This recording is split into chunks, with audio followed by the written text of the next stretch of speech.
Primetime local news, serving the Lakeland and Midwest regions. Good evening and welcome to Primetime Local News. There are 60 new cases of COVID-19 in Saskatchewan. 4 of them are in the Northwest Zone, which includes Lloydminster and North Battleford. 509 cases are considered active, 20 of those in our area. Saskatoon has the most new cases with 21. 21 people are in hospital with 3 people in intensive care.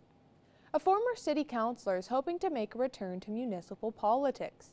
Jason Whiting served on city council from 2012 to 2016 and ran for mayor in the last municipal election. He is active with many organizations throughout the city and believes his past experience will be a benefit if he's elected. I learned a lot when I was on council my first time, and I really know and see what it takes. There's some things you can really affect and some things you cannot. You're really a team of 6, actually a team of 7, and together collectively we work to benefit the whole community.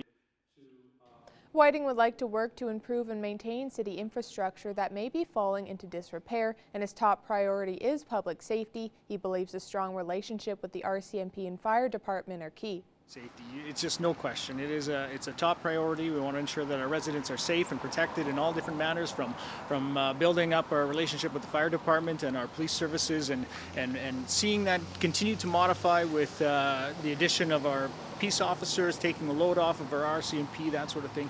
And then of course next would be the infrastructure, ensuring our roads are filled, our potholes are filled, and our buildings are kept up. Recreation and culture is also important to Whiting. He wants to improve the quality of life for residents and help attract new people to Lloydminster while spending within the city's means. Yesterday was Bus Driver Appreciation Day. Students and staff at Queen Elizabeth School held a parade to commemorate the drivers. Usually for Bus Driver Appreciation Day, the school hosts bus drivers for a breakfast or tea. But because of COVID-19, the school had to get creative for this year's celebration. Our bus drivers are so important. At Queen Elizabeth, we have a lot of our students, over half of them who are from the country as well. So we have a lot of bus drivers. We have 14 buses that come through here, which actually is quite a lot for our small school. So we had a big turnout today. A lot of bus drivers came by. Bus drivers not only help students get to school each day, but make them more comfortable with the school environment. Mather wants to emphasize the importance of the drivers. Bus drivers don't get a lot of recognition, and they're the first contact that the kids have with the school systems. So it's really, really important that they have their smiles, even though you can't see their smiles right now, but maybe they have a smiley mask on. But they can greet the kids in the morning, and then they send them off at the end of the day too, so that's pretty fantastic. The pandemic has changed schools drastically, so bringing back regular events to Queen Elizabeth is one way to keep students involved. Anytime that we have a chance to do something similar to what we have done in the past and bring some normalcy to school, it's pretty fantastic. It gets the kids excited, it gets them having a little bit of fun, because they don't have the same level of fun that we used to have and not being able to do the same things. The school hopes to continue on Bus Driver Appreciation Day next year. A former Portage College student received the 2020 Prime Minister's Award of Excellence in Early Learning and Childcare. Our Shelby Clark chats with her about the importance of this award and her accomplishments. Today, I'm speaking with Jennifer Vardy, who is a Portage College graduate, as well as a teacher at Gregor Lake Aboriginal Head Start. How are you today? I'm good. How are you? Very good. I want to start off saying congratulations on receiving this award. What exactly are these awards all about? So I was honored to be the Prime Minister's Award of Excellence in Early Learning and Childcare. This is one of the categories of awards that the Prime Minister has. I'm a little ignorant as to when it started. I know it's been about 15 years is the minimum, maybe a little bit more. But what happens is teachers, educators, STEAM, so the science, mathematics teachers, are nominated for these awards through community members, other teachers, parents, board members. And then the nominations go to the selection committee, and then they choose the right candidates for that year. In each area, so early learning, there was 6 individuals that have won the award. A few of us in Alberta, there was some in Edmonton and St. Albert that had also won. This year there was a woman in the Northwest Territories in Yukon, which is very exciting. And from my understanding, they do try to pick winners from each of the sections of Canada to kind of represent that area and talk about the work they're doing in education. And these awards were on October 5th. How did the ceremony for the awards happen during COVID-19? Great question. So yeah, it was on International Teachers Appreciation Day was when they were announced. So this year during COVID-19, we are doing things a little bit differently. So usually what happens is the recipients go to Ottawa and they'll meet with the Prime Minister and he'll present the award. And we'll also do a conference of learning. So we'll talk about our best practices, specifically, usually what we got nominated for, kind of our specific work in the education sector, and then we share it with the other recipients. So this year we are doing that, but we're doing it all virtually. So we'll still have our conference. I'm not sure, we haven't set a set date yet, but we will do our conference via Zoom or Teams and present our best practices with the other recipients. And can you kind of tell me your history of what you were learning at Portage College and the early learning and childcare diploma program you were in?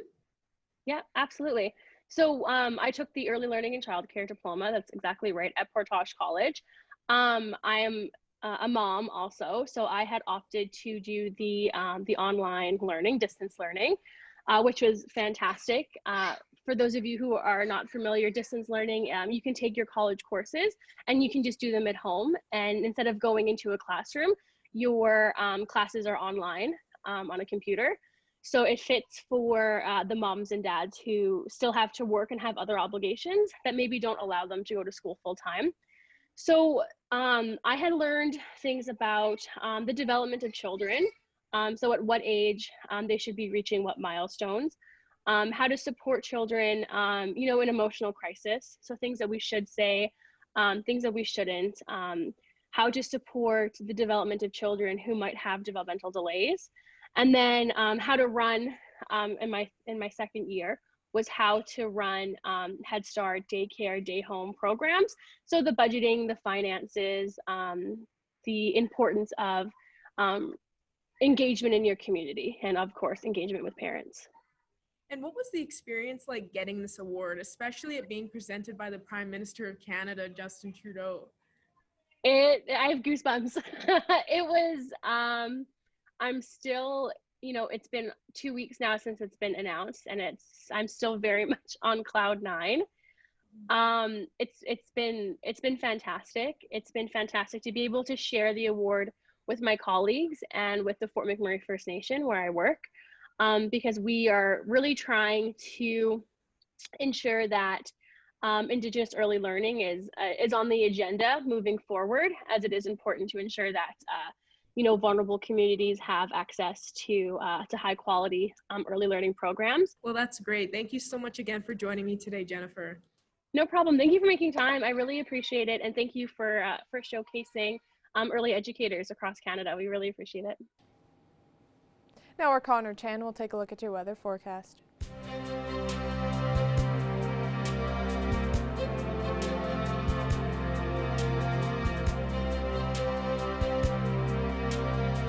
Thanks a lot, Jasmine. Looking at temperatures right now, still sitting at -5 right now. We have a little bit of sun left in the day here, but with winds right now coming in at west and northwest at 21 kilometers an hour. We see the wind chill feeling more like -12 outside, but of course we did see lots of nice sun throughout the day today. But -6 in Vermilion, Vegreville, and Edmonton as we take a look at some other temperatures right now. -6 also in Lac La Biche and St. Paul. -4 up north.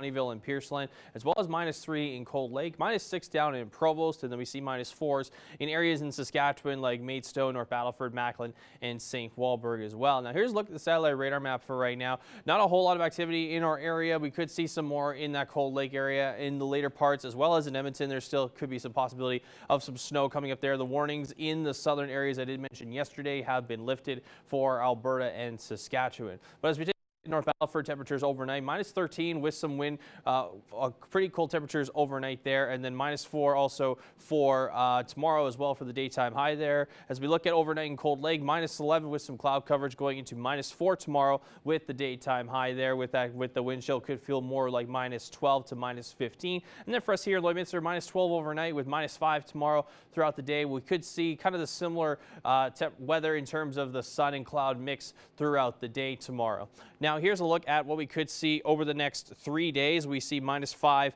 as I mentioned there, so the wind chill feels more like -14, -17 a wind chill there for Saturday with that high of -5, and then -11 the daytime low there. And then as we get into Sunday, -2 will be the daytime low, so a little bit warmer, but still fairly cold in terms of our daytime high that we could see compared to what we normally have seen in the previous days there. But that's a look at your weather for now. We'll have more primetime local news coming up after the break.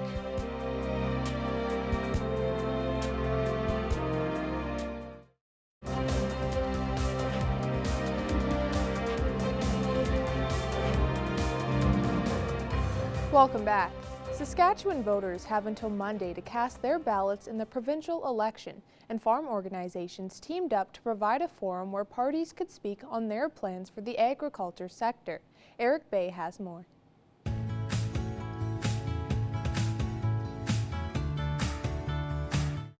The Agricultural Producers Association of Saskatchewan was one of the groups that helped put on the Growing Agriculture Forum, and APAS President Todd Lewis is encouraged by the responses from the three parties that took part. One of the most positive things I think we heard through the candidates' replies were that agriculture is an important driver in Saskatchewan and is recognized as really, really one of the #1 industries in the province. Questions posed to candidates included improved rural internet access, which Lewis says will be the #1 issue for producers after the election. Every candidate stressed the importance of internet, especially since the pandemic began, but no clear solutions were made. One of the things we're seeing is that frustration is really quickly turning to almost anger in rural Saskatchewan.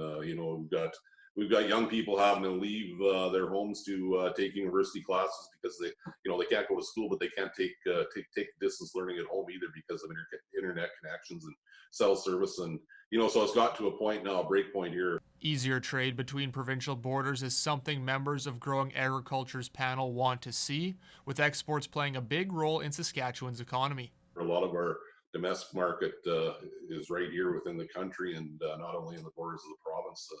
Something like moving meat across borders, processed meat products, inspections, all those kind of things are long-standing irritants for a province like Saskatchewan, especially where we export so much of our product. The entire forum is available on APAS's YouTube page. Advanced polls are already open, with the election wrapping on October 26th. Eric Bay, Primetime Local News. Now we'll take a look at your egg prices.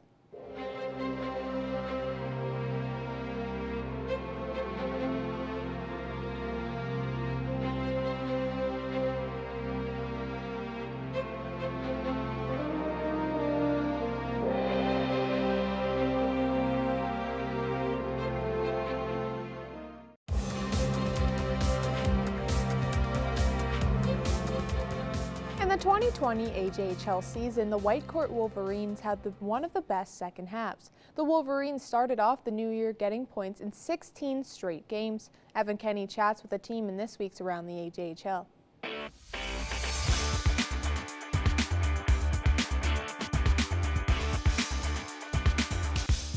Well, joining me for this week's Around the AJHL is Whitecourt Wolverines head coach and general manager Sean Martin. Now, Sean, thank you for joining me. Before we touch up on your time here in Whitecourt currently, I just want to go back a little bit to when you were the head coach with the LaRange Ice Wolves in the SJHL. Now, Sean, this was your first head coaching job. Did it take you a little bit to really get into it and realize you are the guy here and you have the reins to do what you want? Yeah, no. Like I was able to work with some pretty good people in Sherwood Park and St. Albert and Grand Prairie. So you took a lot from what you learned from those guys, and a lot of those guys gave me a ton of responsibility back then. So yeah, I definitely learned some things that first year in La Ronge for sure. But yeah, like I felt it was pretty seamless. And now your teams in La Ronge were going through a rebuild as La Ronge won just a handful of years before you got there. You did end up making the playoffs in your final season in La Ronge. How much of a process was that, just getting to the point you got to? Yeah, it was a long haul there. That's probably one of the harder jobs in junior hockey up there. I didn't know. I was probably a little younger then. I was a little more cocky, and I thought, oh, I can win there. And it's a true story. We went there, and we were 7-0 out of the gate, and we didn't make playoffs. So I got humbled very quickly. And at that point in time, we had some things that we had to change in that organization. So I believe the second year, we only brought back 5 players, and it was a complete tear down and rebuild. And then we ended up, winning around there a couple of years later and doing well. And I'm glad the program's going strong there now. And now in the 2017-18 AJHL season, you were added to the Whitecourt Wolverines coaching staff as an assistant coach and assistant general manager to Gord Thibodeau. And everybody knows, if you follow the AJHL, who Gord Thibodeau is, especially us here in Lloydminster. What was it like just getting those final, tips before you took over that head coaching job? I think with Gord, we've known each other for a long time. So it was, kind of after I got piped out of La Ronge, he'd kind of reached out, and I took some time off, and then we came in here, and our first year we went to the North Final and had a good year. I definitely learned some things. And then kind of unfortunately had to go through a little bit of a rebuild here, and kind of was a tear down itself. And then last year we were able to come out of that and have a pretty good year. So obviously from there we're trying to move on and keep doing better. And last year was your first year as the head coach, where your team really started to pick up near the end of the season, just after that trade deadline and into the new year. You were one of the hottest teams. I know it's very tough to do, but can you maybe pinpoint it down to 1 or 2 keys? Well, I think it was a couple different things. I think, we made some moves in October, late October, early November. We brought in Bryce Osepchuk and Brian Walls. Those guys really brought a lot to our team, but it doesn't happen overnight. I think so from a personnel standpoint, that was important. And then unfortunately, I think there was some resistance. It was a new group with the rebuild. There was a lot of new players, and I think we didn't quite buy into how the style of play we wanted to play. And then we had a weekend in December. Lloyd came into town and beat us, and Brooks came in and beat us real bad.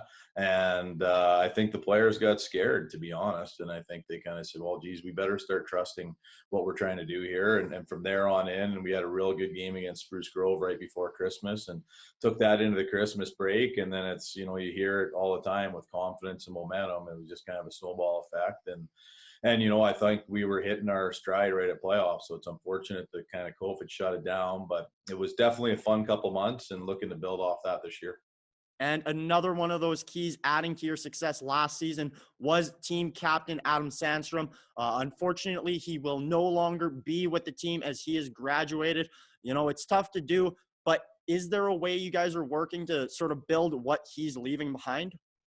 Yeah, I think we've even noticed in the exhibition games, you're missing 20, 27, 28 minutes a night. That's kind of what he was responsible. But one thing with our team as well is we had 4 19-year-old defensemen as well. So as much as he was a huge part of it, our whole defense core was veteran laden, and now you're kind of looking at we're a little younger back there right now. So kind of get back to put our coach's hat on and be a little more patient, and hopefully get everyone to the point where we can trust them in all situations. And now final question, Sean, as we transition into this current year, your team is 2-2 so far in exhibition games playing against the Grand Prairie Storm. Well, simply, what do you like and what do you dislike from the team thus far? I like our ability to score goals. It's we're probably more deep than we have been since I've been here. I go back, I probably haven't had a team this offensive from a depth standpoint since my years in Sherwood Park, where we had a lot of success with Cody Kunik and guys like that. So it's an intriguing team offensively. Defensively, we've got some work to do. There's no doubt, and I think goaltending right now is a little bit of a question, but it's still early in the process, so we'll see how that goes. Now we're Connor Chan. We'll take a look at your weather forecast.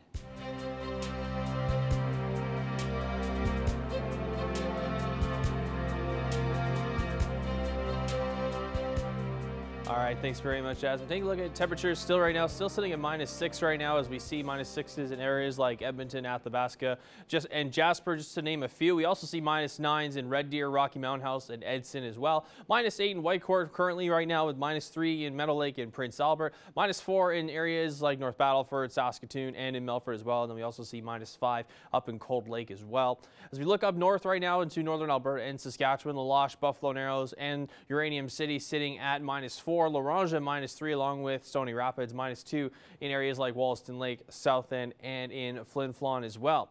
As we look over into northern Alberta, it's a little bit colder in Grand Prairie, sitting at -8 right now, with -6 in Slave Lake and Peace River, -4 in Fort McMurray, Fort Chipewyan, and in High Level as well.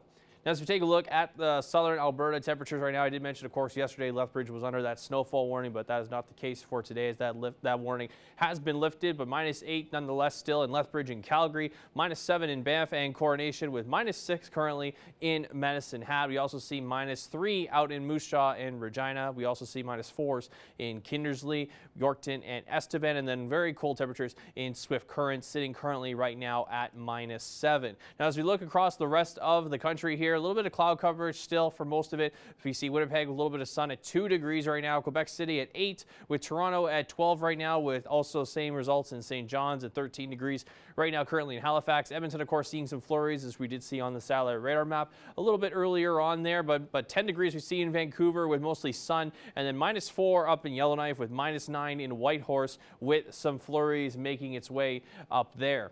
Now, here's what we could see for tomorrow. -5, the daytime high will be what we are expecting, for tomorrow, as well as -5s in areas like Vermilion, Vegreville, Marwayne, and Maidstone as well. -4 up in Bonnyville, Cold Lake, and Pierceland, with -6 in St. Paul, and then we see -5 for Lac La Biche as well. We could see a wind chill that could be up to -14 to 15 degrees for tomorrow, as well as -5s in Macklin and Provost, -4 in North Battleford, and then we see a little bit warmer, by not that much though, in Meadow Lake, Green Lake, and Isle La Crosse, sitting at -3.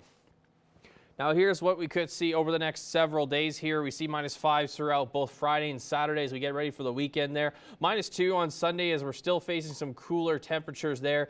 And then 2 degrees on Monday with a little bit of sun there and a low of -8. And then a rain-snow mix expected there on Tuesday with a 62% chance there with that high of 4 degrees. So that warm current could play a factor with the snow and rain mix we get there. And then as 3 degrees for the high on Wednesday with a 56% chance that we could get some flurries our way there, and a little bit of a warmer morning as we see -2 to start the day off there, and then 1 degree on Thursday with some cloud coverage and a low of -6 there for the morning. And we usually average around 8 degrees for our daytime high, but of course we've been in the minuses over the last couple of days here, and then we're kind of above average for our daytime lows. Let's look at your 7-day forecast. We'll have more primetime local news coming up after the break.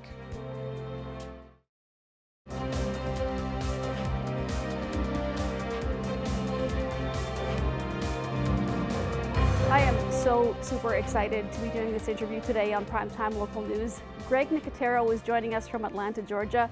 Greg has been involved for quite some time doing special effects in movies and TV shows. Greg, I know you're a busy man, so thank you so much for taking the time to talk to us today. Oh, it's my pleasure. Thanks for having me. And now, one of your latest projects is the Creepshow series, which is absolutely amazing. The visual effects are incredible. Is that what you're doing right now, is working on the second installation of that? Yeah, we're about 3/4 of the way through shooting season 2. I'm about to start prepping the finale for season 2.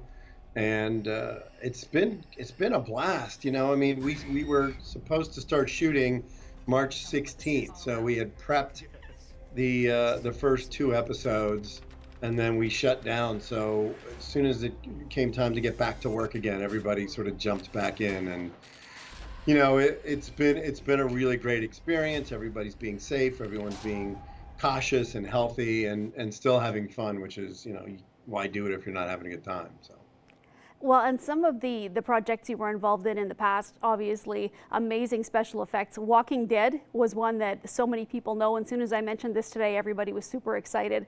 Tell me about your involvement on The Walking Dead and how much work goes into a lot of the effects with a show like that, where it's pretty much all about people that need special effects. Well, you know, my relationship with The Walking Dead began probably 2 years before the show was even produced, because you know, I had worked with Frank Darabont on most of his films, and when they were shopping The Walking Dead around, the one question that a lot of the studios had was, well, how are you going to do the zombies? And Frank's response was, oh, well, I have this guy Greg Nicotero that I work with all the time, and he has a really good plan for like how to mass produce walkers and zombies and maintain the visual aesthetic. You know, I mean, for me, I grew up on Night of the Living Dead and Dawn of the Dead, so I kind of always joke around about the fact that zombies have been in my blood since I was a kid anyway. So we were brought on board to really sort of help Frank and Gail Ann Hurd convince a network that you could do something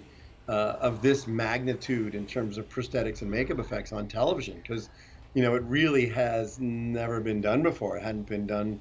You know, now you have American Horror Story, and also you had Game of Thrones, and there's a lot of shows that have a lot of prosthetics and a lot of creature effects and makeup effects. You know, the Star Trek Discovery, but you know, Walking Dead was kind of one of the first shows that really embraced creating all of these practical characters. So I've been involved with the show for a dozen years, and you know, started directing in season 2 and then became the producing director on the show. So I've directed about 30 episodes at least of The Walking Dead. Now, going back to when you first started, that was the time when the real, for me anyways, the classic horrors were out. You had the Friday the 13th, Nightmare on Elm Streets. Things have progressed so much in this effects field now. How do you find working now as compared to on some of the earlier projects that you started on? Well, you know, what's always interesting about it is it really depends on the filmmakers that you work with. You know, for me, one of the fun things about it is a lot of people that are finding their own footing in the film industry were inspired by movies that I worked on. You know, I mean, like a lot of people talk about Day of the Dead. A lot of people talk about Evil Dead 2. You know, they were influenced and inspired by George Romero and Sam Raimi and John Carpenter and John Landis and Robert Rodriguez and Quentin Tarantino. And so when people will be like, wait a minute, you worked on Grindhouse? Oh, you did that movie? You did that movie? So it's kind of fun for me to know that my career has allowed inspiration for up and coming filmmakers, you know. And I would say a couple of years ago, between you know, Alex Aja and Eli Roth and, you know, Guillermo del Toro and a lot of these guys who came out of the genre world and became, you know, directors in their own part. You know, they were all inspired by what we do. So, you know, I think it's kind of exciting that I think it's really exciting that that people are inspired by the stuff that I used to do and continue to do, actually. Now, you have had the chance to work with Quentin Tarantino, as you said, on a number of his movies. What's that like? Because his movies are obviously, you just take it to the limit for blood, gore, whatever you need to do. That must have been kind of a dream for somebody who works in special effects. Well, you know, Quentin has a unique vision unlike anyone else's. You know, I mean, I've been on all of his movie sets with him, and I've designed effects for everything from Reservoir Dogs all the way up to Once Upon a Time in Hollywood. And, you know, a lot of times the way that Quentin works is, he loves the collaborative process of like, well, I'll give you an example. The car crash in Death Proof, and even in From Dusk Till Dawn, and a lot of Quentin's earlier movies, the script was not very specific about what was happening. Like in From Dusk Till Dawn, in Dusk Till Dawn, when the vampires showed up, it was like, and all hell breaks loose. And then with the Death Proof car crash scene, Quentin had sort of outlined roughly what he was thinking about, and then we would go off, and then we would visualize my interpretation of some of the stuff that he imagined. And for him, being able to show him video tests of, the bodies being torn apart in the car crash, or even on Inglourious Bastards, like the scalpings and that kind of stuff, Quentin is really, he's really collaborative that way. And, he's such a student. I mean, the guy's an encyclopedia of film knowledge. So he can talk about things in reference to films. When we're doing Inglourious Bastards, and he was like, yeah, we're going to do the scalping, but I don't want to build the forehead up too high, like, the helicopter zombie in Dawn of the Dead. I knew exactly what he was talking about, but there's a unique shorthand that you have with Quentin when you're dealing with movies. And I think for me, the biggest compliment is being able to sort of visualize things with Quentin, and then we get the set and he kind of looks at it like, wow, this is even better than I had imagined. I mean, that's kind of what you want with any director. Furniture set and design supplied by Furniture Gallery and Furniture House, downtown Lloydminster. What's that noise? Popcorn. You making popcorn? Well, I'm getting ready to watch a video. Really? What? Oh, just some scary movie. You like scary movies? Uh-huh. You never told me your name. Why do you want to know my name? I want to know who I'm looking at. Now, you've worked on both ends of the scale where you have the ultimate gore and then some, death scenes. I saw in an interview that you actually were involved in Scream and Scream 2. And I think was it the Drew Barrymore scene in the very first one, as well as the garage door scene that you were involved with? The Scream movies, again, I mean, I feel like I've had a great opportunity to work with these visionary directors, and Wes Craven was one of them. The funny thing about Scream was, I remember when that script was going around Hollywood, it was called Scary Movie, and the fact that it was kind of a throwback, Wes really wanted it to be kind of overly gory, and that was kind of the fun tongue-in-cheek aspect of it. Was Kevin Williamson and Wes really did a great job of sort of paying homage to those movies, and also, kind of sending them up a little bit by, playing against the tropes. So I know we did a lot. I think the first Scream was the most gory of all of them. I think by Scream 3, we ended up doing just a couple blood gags here and there. But I know between the Drew Barrymore death and the Rose McGowan death and the stuff that we did in the first movie, we were pretty, Wes kept us pretty busy. Now, I did see on your Instagram post that you have a picture of yourself with the iconic Freddy Krueger glove. Do you save everything or a lot of things from your movies? Do you have still a lot of the things you made from the beginning on, or have they been kind of packed away and tossed aside as you go through your career? Well, I mean, I'm a fan, so I love collecting props and keeping props. I mean, usually this shelving unit is covered with stuff, but we're shifting offices and moving stuff around, so I've been packing my car every day with severed heads and werewolves and Freddy Krueger gloves and things like that. But I don't know. I mean, I think it just goes to that sort of ultimate fan experience where whether you jump in an airplane and you fly to Martha's Vineyard because you want to see where they filmed Jaws, or you want to, you go to the Monroeville Mall outside of Pittsburgh where they shot Dawn of the Dead.